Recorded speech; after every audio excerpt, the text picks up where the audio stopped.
کہ کیونکہ میں نے جب انٹرویو کیا تو میں نے اسے پوچھا کہ تم کیا کرنا چاہتے ہو. وہ کہتا ہے جی لوگوں کو بنیادی چیزیں ضرور, پانی مل جائے لوگوں کو, صاف پانی, لوگوں کے پاس بجلی پہنچ جائے, اور پھر ہاسپٹل ہو. یعنی جب ایک تکلیف میں انسان ہوتا ہے, دیکھیں جب تکلیف میں ہوتا ہے نا انسان, ایک گھر میں بیماری ہو گئی اور آپ کے پاس کہیں جانے کی جگہ نہیں ہے, وہ بے بسی وہ صرف وہ جانتے ہیں جو گزرے ہو.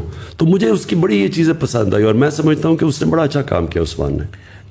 سر یوتھ کے بارے میں ایک سوال کرنا چاہوں گا. پرٹیکولرلی ریسنٹلی ایک اسٹیٹمنٹ آئی تھی جس میں وہ تھا کہ یوتھ از ایل انفارمڈ. پھر ساتھ کل مالک صاحب ایک اینکر انہوں نے بھی یہ بات بولی کہ یوتھ جو ہیں وہ شاید انفارمڈ ہے لیکن پولیٹیکلی وہ انٹلیکچوئل ڈیپتھ نہیں ہے. آئی فیل لائک کہ بڑا 60% of the population is youth right now. Pakistan میں دیکھ رہا تھا کہ اگر میں 18 سے 30 کی عمر نکالوں تو جو آپ کا ووٹ بینک ہے اس میں 44% ووٹ جو ہے وہ اس پاپولیشن کا. اسینشلی اگلی الیکشن یہ ڈیفائن کر سکتے ہیں کون جیتے گا کون نہیں جیتے گا. تو یہ جو اسٹیٹمنٹ ہے یہ آلموسٹ ایسے لگتا ہے کہ ایک نیریٹو بلڈ کیا جا رہا ہے, اور یہ بڑا ڈیمیجنگ ہے نوجوانوں کے لیے کہ یار ہم مطلب ہماری کیپیبلٹی کوئی نہیں ہے, ہم جو کر رہے ہیں جو سوچ رہے ہیں وہ ارریلیونٹ ہے. اور اسی کے ساتھ ساتھ تو پوچھنا میں یہ چاہوں گا, پر پہلے تو یہ کہ how do you see the youth, and دوسرا آپ کی کرنٹ گورنمنٹ میں بھی ہم نے دیکھا کہ youth even though you came in from the view of the youth, وہ ریپرزنٹیشن نہیں ملی, وہ یوتھ کو وہ اپرچونٹی نہیں ملی جو کہ ہم چاہتے تھے کہ یار شاید ہمیں ہماری بات سنی جائے گی. شاید ایک تو ایم این ایز میں زیادہ اماؤنٹ یوتھ کی ہوگی, بٹ چلیں ایم این ایز نہ بھی ہوں, اس کے بعد پھر آ کے یوتھ کو اٹھایا جائے گا اور ان سے پوچھا جائے گا کیا صحیح کیا غلط کیا کرنا چاہیے.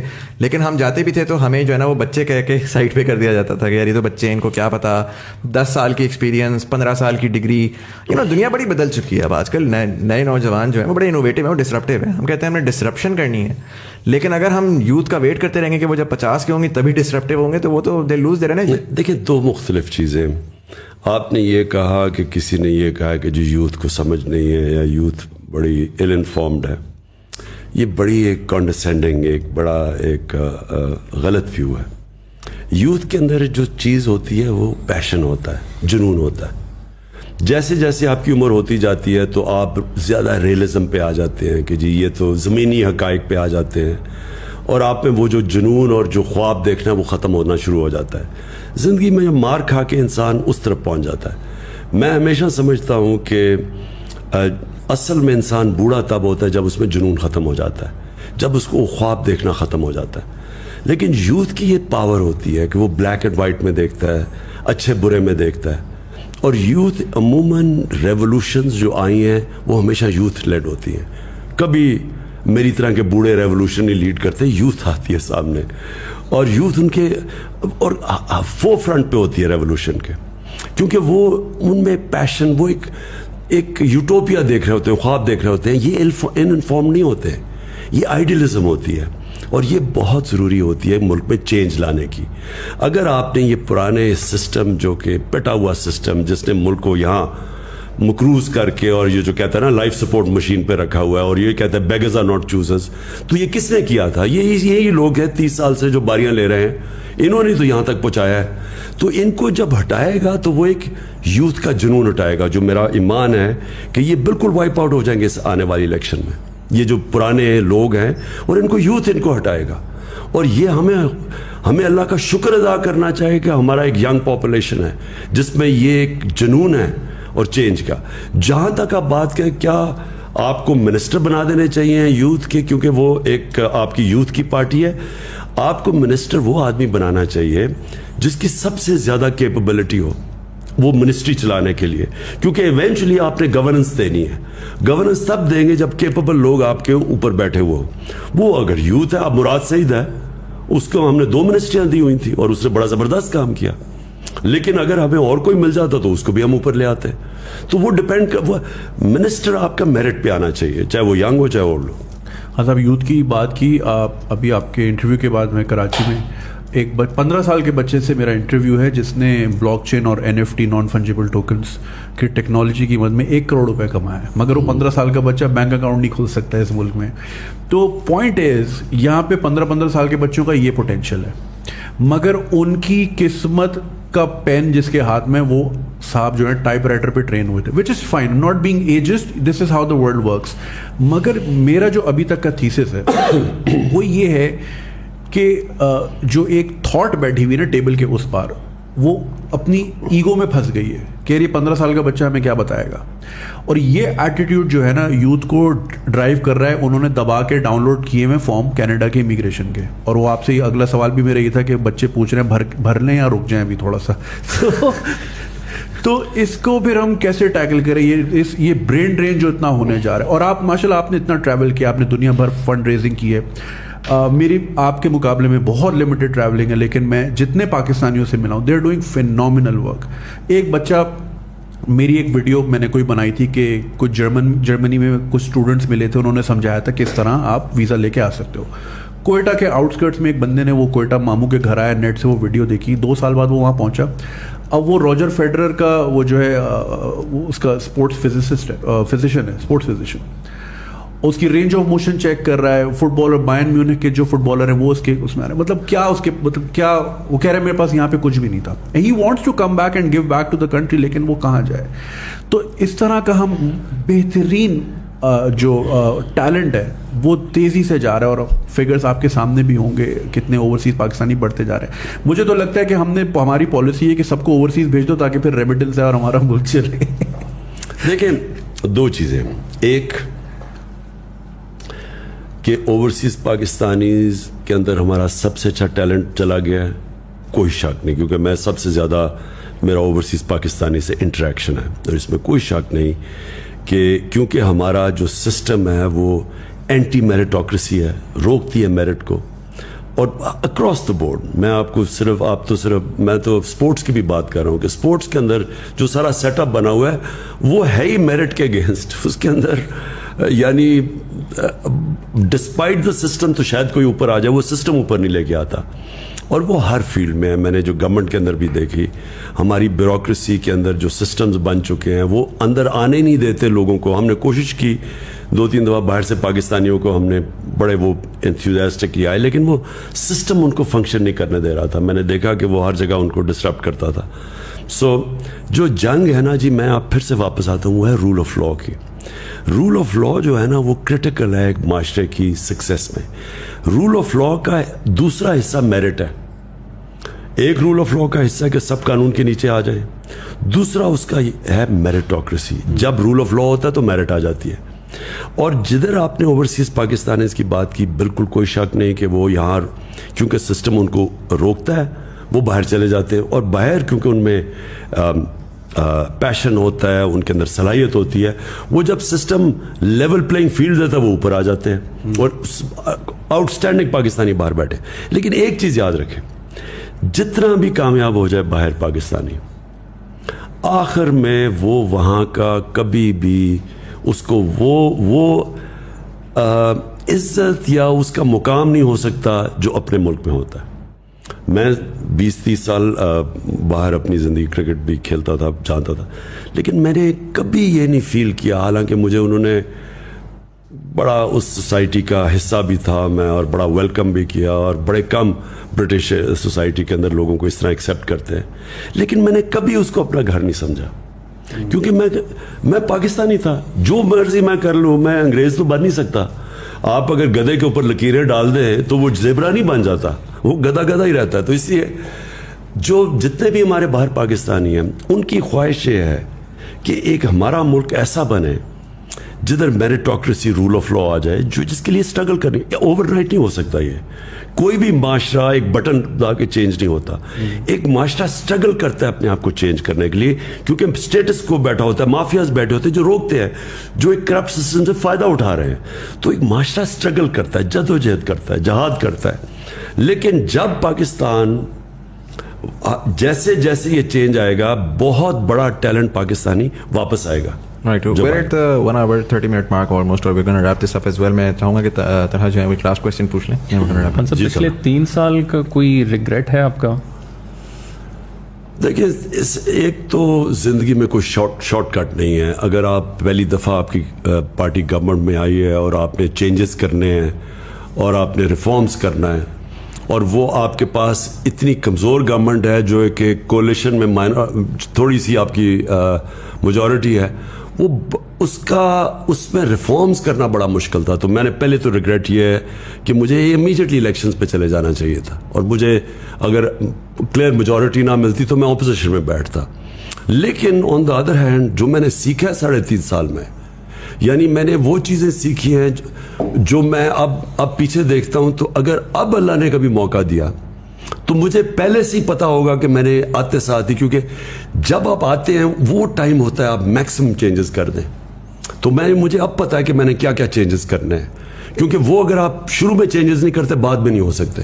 تو جب آپ کی میکسیمم طاقت ہوتی ہے تب وہ مین چینجز کریں. تو وہ تو میں نے پرائرٹائز بھی کر لیا. اور پھر دوسری چیز کہ پہلے سے آپ کو پتا ہونا چاہیے کہ جو آپ کی جگہ ہیں کس نے ان کے اوپر آ کے بیٹھنا ہے. وہ ہم پہلے پاور میں, پہلے تو خیر ہماری گورنمنٹ یا کوئی 2-3 دن پہلے پاور سے پورے نمبرز پورے ہوئے. جب نمبرز پورے ہوئے تو پہلے جب گورنمنٹ آئی تو تب ہمیں پریزنٹیشن ملنی شروع ہوئی کہ ایک اداروں میں کیا سچویشن ہے. تو وہ فائر فائٹنگ ہی اس وقت ہو رہی تھی. آپ کے پاس پلاننگ ہی ہو سکتی ہے. اس وقت انشاءاللہ پلان کر کے آئیں گے اور پتہ ہوگا کہ کرنا کیا ہے. لوگوں کو بھی پہلے سے آئیڈینٹیفائی کریں گے کہ کی جگہ کے اوپر کون سے لوگ بیٹھے ہیں. یہ اور ریگریٹ میرا سب سے بڑا یہ ہے کہ ہمارے پاس جو ہم کر بھی سکتے تھے, جو بڑے بڑے کرمنلز اور جو مافیاز تھے, حالانکہ ہم نے بڑی زمینیں چھڑوائیں, قبضے گروپس سے پکڑا, گورنمنٹ کی زمینوں کے اوپر یہ پولیٹیشنز نے قبضے کیے ہوئے تھے وہ سارے چھڑوائے.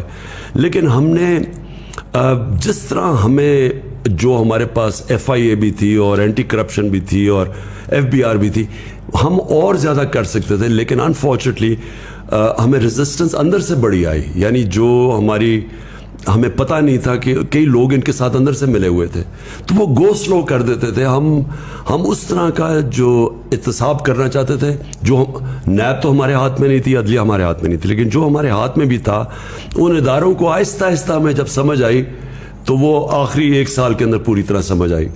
تو اب انشاءاللہ کبھی بھی موقع ملے تو آتے ساتھ ہی کریں گے. اور PDM کے لیے کوئی لاسٹ میسج؟ دیکھیے PDM تو ایک صرف اینٹی عمران الائنس ہے. ان کا تو کوئی نظریہ ہے نہ کچھ ہے. ان کی صرف ایک چیز ہے, کیونکہ سب کے اوپر زیادہ تر یہ ضمانت پہ ہیں, کرپشن کے کیسز ہیں, اور ان کی صرف ایک کوشش یہ ہوگی کہ کسی طرح عمران خان اور PTI کو یہ کامیاب نہ ہونے دے, کیونکہ ہم کامیاب ہوتے ہیں تو ان کی پالیٹکس ختم ہو جاتی ہے. تو اس لیے یہ ایک ان نیچرل سی الائنس ہے جو پازیٹیو نہیں ہے, ایک نیگیٹو الائنس ہے. صرف یہ کہ ایک آدمی کے ڈر سے اور پارٹی کے ڈر سے یہ سب اکٹھے ہیں. رائٹ سر, ریپ دس اپ. میں بس ایک سوال آپ سے پوچھوں گا, جنرلی میں سب گیسٹ سے پوچھتا ہوں. I want to channel Imran Khan the human, not Imran Khan the politician. آپ کی ظاہر ایک جرنی رہی ہے, کرکٹ کے کریئر میں آپ کی ایک جرنی تھی, اس کے بعد پھر as a philanthropist and then as a politician. ابھی 2023 چل رہا ہے, آج سے 27 سال بعد 2050 کا پاکستان ہوگا, آلموسٹ 103 سال کا پاکستان ہو چکا ہوگا.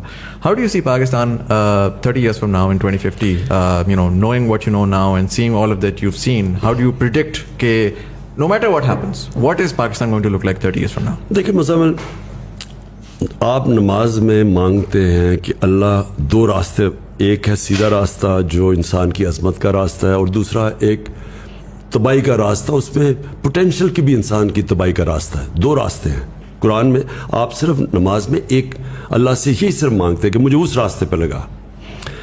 قوم کے بھی 2 راستے ہوتے ہیں سامنے, کیونکہ انسانوں کی قوم بنتی ہے نا. تو ہمارے سامنے بھی 2 راستے ہیں.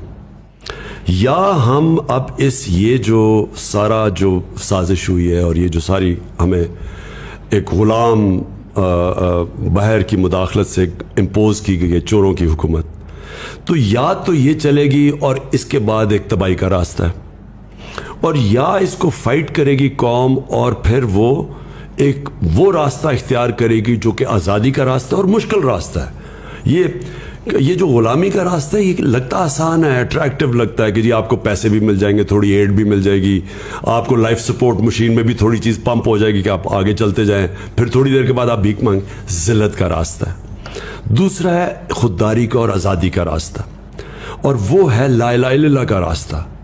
جو لا الہ الا اللہ ہے نا جی, یہ پورا ایک فلسفہ ہے, یہ آئیڈیالوجی ہے کہ سوائے اللہ کے کسی کے سامنے نہیں جھکنا. ایک غیرت کا راستہ ہے, خودداری کا راستہ ہے, اور انسان کی عظمت کا راستہ ہے. کیونکہ پھر انسان جب اپنے پیر پہ کھڑا ہوتا ہے اور اللہ پہ رلائے کرتا ہے, ہمیشہ وہ قوم اوپر جاتی ہے. جو مدینہ کی ریاست تھی وہ کیوں اللہ ہمیں کہتا ہے کہ